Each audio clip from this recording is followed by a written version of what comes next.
നടി കാതൽ സന്ധ്യ തന്റെ കുഞ്ഞിന്റെയും ഭർത്താവിന്റെയും ഫോട്ടോ വിട്ടപ്പോൾ സംഭവിച്ചത് കണ്ടോ? അതെ സന്ധ്യ, നിങ്ങളല്ലേ വിവാഹം കഴിച്ചു പോയിക്കളഞ്ഞത്. നിങ്ങളെ സ്നേഹിക്കുന്ന ഞങ്ങൾ ഇവിടെ തന്നെയുണ്ട്. കാതൽ എന്ന ചിത്രത്തിൽ അഭിനയിച്ചതോടെ വെറും സന്ധ്യ എന്ന പെൺകുട്ടി കാതൽ സന്ധ്യ എന്ന നടിയായി. കാലം കാത്തുവെച്ചത് പകർന്നു കിട്ടിയതോടെ സന്ധ്യയ്ക്ക് പല ഭാഷകളിലും അഭിനയിക്കാൻ സാധിച്ചു. അങ്ങനെ മലയാളത്തിലും cycle, masters, Alice in Wonderland, college days, hit list, Prajapati, traffic, വേട്ട, ഫോർ സെയിൽ, സഹസ്രം, ത്രീ കിങ് എന്നിങ്ങനെയാണ് കാതൽ സന്ധ്യയുടെ മലയാള ചിത്രങ്ങളുടെ പട്ടിക. 2015 ചെന്നൈയിലുണ്ടായ വെള്ളപ്പൊക്കത്തിനിടെയായിരുന്നു സന്ധ്യയുടെ വിവാഹം. വെങ്കിടേഷ് ചന്ദ്രശേഖർ എന്ന IT ഉദ്യോഗസ്ഥനായിരുന്നു സന്ധ്യയെ വിവാഹം കഴിച്ചത്. വെള്ളപ്പൊക്കത്തിനിടെ വളരെ കഷ്ടപ്പെട്ടാണ് ഗുരുവായൂരിലെത്തി വിവാഹം കഴിച്ചത്.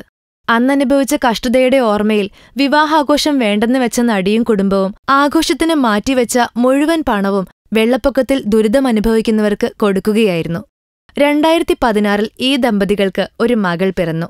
മകൾക്ക് 3 വയസ്സാവുന്നതിനിടെ സന്ധ്യയും ഭർത്താവും മകളും ഒന്നിച്ചുള്ള ഫോട്ടോ ആരാധകർക്കായി ഷെയർ ചെയ്യുകയായിരുന്നു. എന്നാൽ സംഭവിച്ചത് കാതൽ സന്ധ്യയെപ്പോലും അത്ഭുതപ്പെടുത്തുന്ന സ്വീകാര്യതയായിരുന്നു പോസ്റ്റ് ചെയ്ത 3 ഫോട്ടോകൾക്കും കിട്ടിയത്. ലൈക്കും ഷെയറും കണ്ട് തന്നെ സ്നേഹിക്കുന്ന ആരാധകരോട് നന്ദി പറയുകയാണ് കാതൽ സന്ധ്യ. ഫിലിം കാട്ട്. നമ്മൾ സബ്സ്ക്രൈബേഴ്സ് 6 ലക്ഷമായിരിക്കുന്നു. നന്മയും തിന്മയും അടയാളപ്പെടുത്തുന്ന എല്ലാവർക്കും നന്ദി. നിങ്ങളും ബെൽബട്ടൺ അമർത്തോ. നല്ല വാർത്തകളുടെ നോട്ടിഫിക്കേഷൻ ഉടനെത്തും.